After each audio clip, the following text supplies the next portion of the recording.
منين يا ماما؟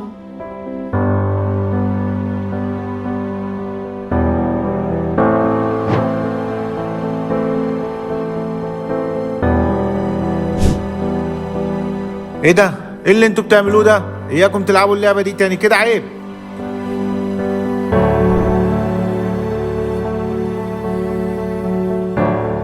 بالنسبة للدرس ده مش مهم هنا، اقروه في البيت.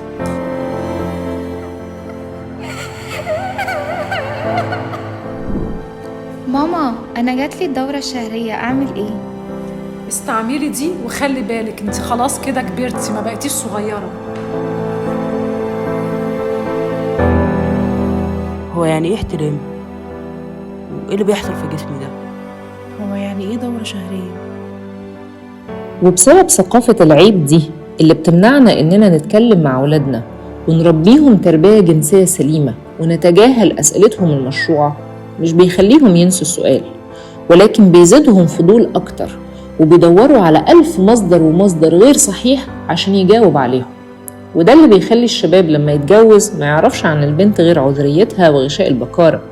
التربية الجنسية مش مجرد معلومات عن الحياة الجنسية أو الأعضاء التناسلية بنديها مرة واحدة بس ونقول خلاص مهمتي انتهت. لا، التربية الجنسية هي عملية مستمرة طول الحياة، وبتتم بشكل تدريجي وتشمل الإطار القيمي والأخلاقي المرتبط بالجنس، وهي حق لأولادنا لأنها بتمدهم بالمعلومات والمهارات اللي بتساعدهم إنهم يكونوا فاعلين في حياتهم بدل من كونهم مفعول به.